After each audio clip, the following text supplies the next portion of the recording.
Shame is the most powerful master emotion. It's the fear that we're not good enough. Brené Brown. You're listening to Parenting in the Rain podcast, episode 42. Welcome to Parenting in the Rain Insights from the Experts podcast, providing parents all around the world with valuable knowledge to help with the biggies of family life. Here's your host, a registered play therapist, education specialist, parent coach, and my mom, Jackie Flynn.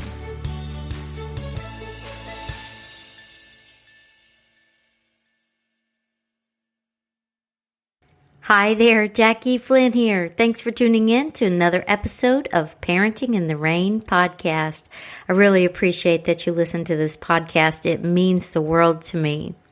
Well, today's episode is about something that I really hold near and dear to my heart. It's something that I know getting this information out there can make a big difference, because I think it's a problem that sometimes happens when people feel like something is helpful and it's really not, and in this case it's hurtful.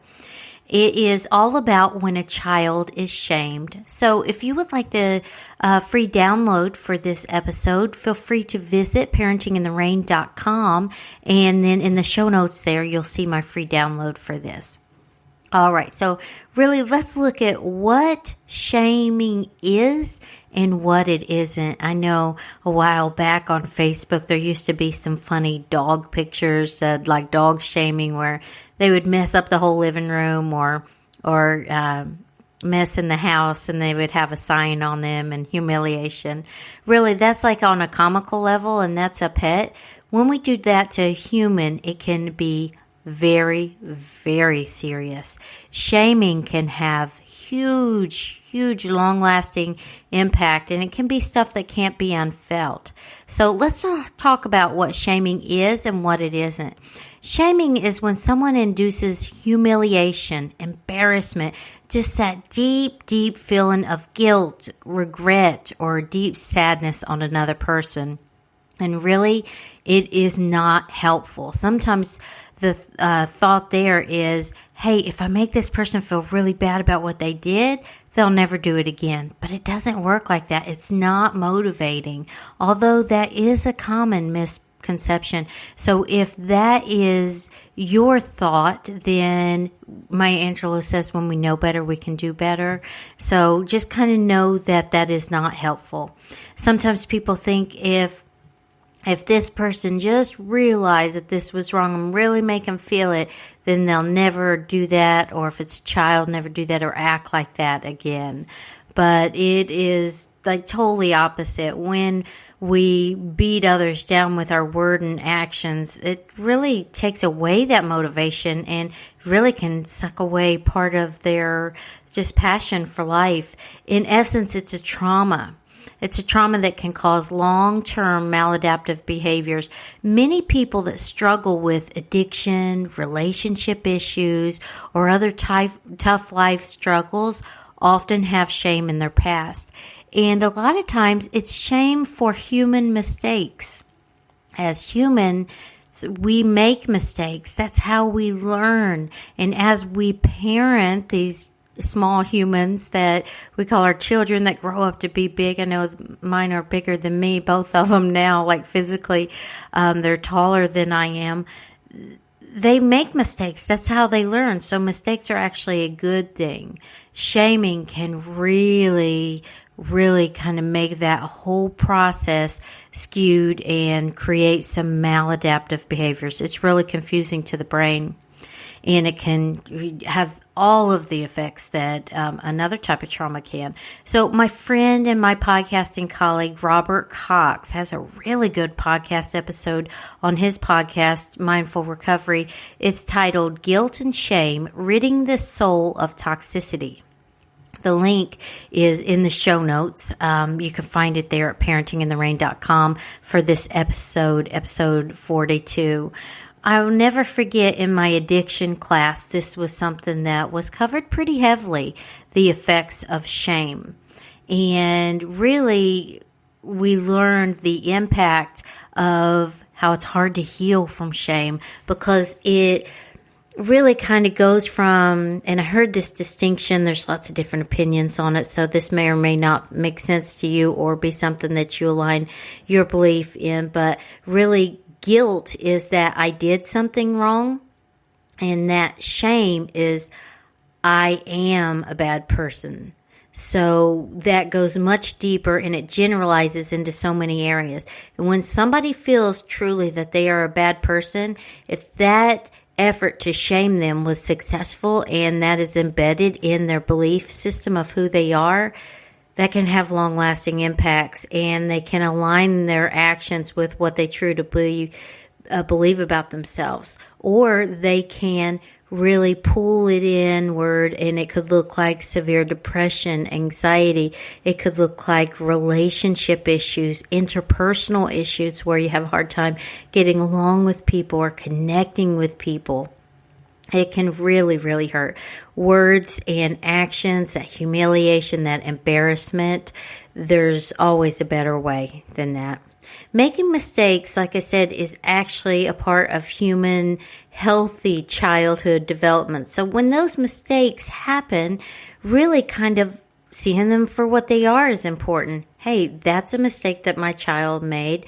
How can I take this as an opportunity to help them learn? And one thing through the research and through my work that I've worked with kids and adults, families, empathy is really what's most effective. When somebody messes up, makes a mistake, just moving in with that kindness and that caring and that respect can make a huge difference. Now, it doesn't mean let them walk on you, let them kind of have no boundaries. It means care and love. You can have consistent, clear boundaries without that pulling out that shaming and that disrespect. And if you do tend to go that route, really it's important to do a check-in with yourself and see, is that something that was modeled to you as a child as a healthy way of behaving when somebody makes a mistake or is upsetting? And that could be a good opportunity for healing. I know one of my other podcasting friends had put a Rumi quote on a site that I was looking at, and it said that a trauma is where the light gets in. So if you do find yourself kind of moving towards that, I want to shame my child, I want to humiliate them in a big way, really go inward and say, what is that saying about me and my need for healing? And really kind of pursue out that healing. You could help yourself and those who love you and those who you love. Allowing your child to make and learn from mistakes while their price tags are small is actually a huge gift to your child. It's part of the whole experience of growing up. So if they forget their homework or they don't practice for their piano lesson and they mess up, let the experience teach your child, not lectures and put down and shaming and I told you so's. That's not helpful at all. In fact, that makes it actually worse, and that can make that motivation levels just kind of plummet. Empathy, clear expectations, logical choices are so much more effective in helping your child grow into a self-confident, responsible, ambitious individual that really just enjoys life. They feel confident about themselves if they don't have that shaming in their background, and really, I think it really kind of is a part of emotional abuse too. So a lot of times people do it because they think that it's helpful, and it's not. So if it's something that you do and it was modeled to you as a child, be kind and gentle with yourself, and don't get really kind of judging on, gosh, what have I done at this point? Really work on, okay, what can I do better, and how can we heal from what's been done already? That ongoing culture of shame decreases the quality of life for the entire family. It can be just like a big rut that you've gotten into, and it kind of gets to be normal. Like, this is what I do. And now with the element of social media and the Facebook, Instagram, all that, people are like putting pictures and images. I've heard of a couple cases or comments about their child that really just impacts them in a big way. So that's something you can't undo. You can heal from it, but you can't undo it. So the trauma of shaming can be substantial, but if it's an ongoing form of discipline, it can be absolutely devastating and just really downright unbearable. A lot of times it could lead to a child running away or a child making choices where they're trying to make themselves feel accepted or feel like somebody that's cared about in situations that are unhealthy. It really causes those maladaptive behaviors to form sometimes. Shame can undoubtedly damage the child-parent relationship, probably more so than anything. It just can't be unfelt. I just recently watched The Fault in Our Stars again. We've watched it a couple times. I love that movie. My daughter is a huge John Green fan, and he wrote that book. She reads all of his books. And in that movie, one of the actors says, pain demands to be felt, and it sure does. Even when you don't want it to be felt, it kind of shows up in a different way. And you can sometimes keep it held down, like maybe a beach ball in the swimming pool, but eventually it surfaces, and it can surface looking like something totally different. So it's best not to have shame as part of your culture and your family. You know, that when I say culture, I'm really defining it as the way that things are done around here, what's acceptable and what's not, but also really making that conscious effort to, okay, this isn't helpful, this is hurtful, let me try to find a better parenting strategy that works. It really can, just that shame can establish that dysfunctional cycle that can lead to generations of pain and dysfunction. Have you ever thrown a rock into water and it has those concentric circles where it just kind of ripples on and on and on? Sometimes shame can do that, and it can go on for generation to generation unless you really take the opportunity to stop the cycle. So if you're tempted to shame your child, or you were shamed as a child, just really kind of check in with yourself and see what may be going on for you. If your partner's shaming your child, it may be helpful to share this information with them, and really kind of just get that, okay, this isn't helpful. What can we use as a better strategy in place? Was your childhood something that you experienced that freedom and that acceptance to make mistakes and learn from them? Or was it a childhood where you felt like, you know, if I make a mistake, I could be shamed? So I do want to mention that this podcast episode is not therapy, nor is it a replacement for therapy. It's just information for educational purposes. But if you do feel like therapy could be helpful, you know, look in your area for someone who you feel like you can connect with to kind of get some of those things taken care of that can help you heal and move on in a healthier way. So when we look at that healing, the healing can happen on a deep level. There are so many good guided imageries on healing your inner child. I don't know if you've ever heard of the inner child work before, but I've seen some profound shifts in people by healing their inner child, especially when they've had tough childhoods themselves. And it's important to realize that whether it's blame or whether it's on yourself or others, that shame is really not on the healthy road to healing. It just makes the suffering more and more. Rather, a focus on, I need to put on my own oxygen mask before I could put it on my child. Really just kind of check in with yourself if you find yourself tempted or triggered by things, mistakes, and see, how could I get some help for myself? Because shame can cut deep. Each person is so very unique, and each person has a different human experience. And the range of the emotions, even though some of them are really tough, the range of the emotions really are what allow us to have that complete human experience, allow us to participate in life. So when somebody messes up, when your child messes up, when you make a mistake, really taking that opportunity to just, hey, that was a mistake. What could it teach us, and how can we move on from that in a nice, calm way that doesn't fragment into just the heart and soul of someone. When I think about shame, I think about, and I've seen this too through I do some that emotional body work in my practice. When I ask the client where they're feeling that shame in their body, it usually shows up in their whole body because it kind of fragments. It's like guilt seems to hold itself in one area, whether it's somebody's gut or their heart, that I did something wrong, or their throat, or I've seen people hold it in their mind too. But that shame, they're like, I feel it all over, because it's like rice. If you throw a cup of rice, it's just going to get everywhere. That's the way this is. It generalizes, and it's hard to clean up. It's hard to heal from it, but it is possible. But definitely, if it's happening, you want to stop it and look at healthier ways. I feel like shame really, it kind of withers part of the soul. For people of all ages, it just, whether they're little, tween, teenager, young adult, millennial,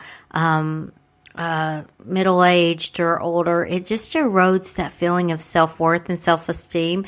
And you know that when we have those self-esteem issues and those ruptures, it's hard to have the courage to really take risk and be vulnerable. When you do that, life isn't as rich, life isn't as wonderful as it can be. Ultimately, shame establishes that dysfunctional pattern in a relationship, that's just that perception of, okay, this is the way, this is what's familiar. So you don't want to do that as a parent or as an educator or whatever role that you're in, or with your spouse or your significant other, your friendships, anybody. That shaming is not helpful. I did an episode on trash talking, and I feel like that kind of falls along similar lines. It's definitely different, because you can do it in so many different ways, but it's best to not even have it occur in the first place. When children grow up, they often, but not always, they use their formative years as a blueprint of how life should be. And that can be really maladaptive. It can be based on something that is really hurtful, and they go on to carry that in their heart, and it's just filled them with heartache and pain. So, and I'm not a big fan of the shoulds, but we definitely kind of bring this is how we did it in my family when we were growing up, as we move on to our own families that we have, and we don't want to have to bring that, or our children to bring that forward. I've noticed that shame causes people to put up emotional walls, just really to try to keep themselves safe. Brene Brown's work really delves into that, and it causes people to not feel safe enough to be vulnerable. It's ultimately a type of emotional abuse, especially if it's ongoing. It limits our children's vulnerability, which limits their options in life, their relationships, their careers. They just they get that message of, hey, it may not be safe to follow my dreams. I may not be good enough. I may not be smart enough. I may not have whatever it is, depending on the how the shame manifests itself in their life. Now, when it manifests itself in the body, it really just kind of fragments into that messy, just infiltrating through all different areas of your life. So if you were shamed in one area of your life and it shows itself as a trauma, that cognition of I'm a screw up, or I can't do anything right, that can really show itself in another area, and it ingrains those negative cognitions. And when I say cognitions, those are really just thoughts that we believe to be true about ourselves in the brain in such a way that really kind of feels true. So even if you know that they're not true with your mind, with your conscious mind, your unconscious mind can feel them to be true. And a lot of times it shows up, in shaming situations. I am not worthy. I can't do anything right. I'm a bad person. I'm defective. Things like that. An ounce of prevention is definitely worth a pound of cure. Really, that thought of I can fix it later or they'll do better because they screwed up so much this time, that is totally inaccurate. And I've mentioned this quote on a couple of other episodes, hurt people, but it's worth considering in this discussion of shaming as well, because it's so true. When somebody's deeply, deeply hurt, and that can certainly happen in a shaming situation, they often hurt others from their pain. It's just something that's a human response. When somebody's hurting, they could hurt others, or sometimes they may hurt themselves through self-harm or that deep level of depression. It can show itself as anxiety or all of the above. Looking at it from a child's perspective, though, that shaming, whether you're the target or somebody has done it to you, as a child, really kind of, it confuses the mind, because on one level, that attachment allows us to say, hey, I can trust this person to help me through life, and this person has my best interest, my care, because really we're social human beings. But then on another hand, this person's trying to hurt me very bad by humiliating, embarrassing me, that type of thing. So it sends those mixed signals, and things really kind of get tough at that point. So it's tempting to transfer that pain, and that's where that hurt people comes into play. Sometimes that, feeling of depression and anxiety, it can show itself as like bully type behaviors or aggression, or much more than that. So with kids, we see those acting out behaviors, or we see those shutting down behaviors, and that can definitely be an effect of shaming. So for parents, if your default is shaming, just give yourself permission to learn a new approach. Maya Angelou says, when we know better, we can do better, and that is so very true. If you're prone to shaming, it is important to reflect on what messages you were sent as a child. And ask yourself, is this really helping or hurting my child? And you want to go with the one that is helping your child. A more effective way is to just use that empathy to connect with your child in a loving way. I love the ACT limit setting model. Acknowledge the feeling, communicate the alternative, target the alternative, or communicate the limit. It's acknowledge the feeling, communicate the limit, and target the alternative. That's described in child-parent relationship therapy, and I have a link to that book in the show notes, as well as a link to the episode that I had on this podcast, episode 22, with Dr. Delina Taylor on child-parent relationship therapy. Really, there's a lot of parenting strategies that do work. There's so many better ways to discipline other than shaming. I love and logic too. I learned that through a school that I worked at for a long time as a school counselor. And then as I got into the world of therapy, I'm so grateful that I had some training and now have lots of experience in child-parent relationship therapy. It's a 10-session model with the parents. And really, it's referred to as CPRT. Really, it's so... it's just having that information can help you. Also, there's lots of other different options too. 1, 2, 3 Magic. And you just really kind of look at all of them and see what applies for your family. But always err on the side of what is helpful, not hurtful. Because you don't get a child that behaves better by hurting them either physically or emotionally. I have all these linked to the in the show notes too. So if you want to find those that I mentioned, but do your own research too, because ultimately I'm going to throw out my ideas and my thoughts on things based on my experiences and my training. But your family, your situation, you're the expert on. So find what works for you and your family and go with that. If you haven't done so yet, be sure to check us out on Facebook in our group, Parenting in the Rain community, and like our page, Parenting in the Rain podcast. I post my new episodes on there. I put some helpful stuff, and there's some interaction with some other people in there. Also, if you're an iTunes user, be sure to check out Parenting in the Rain podcast. Subscribe, rate, and review. I love reading those reviews. I read all of those, all the emails, everything myself, and I love it. Well, thank you so much. And until next time, take care.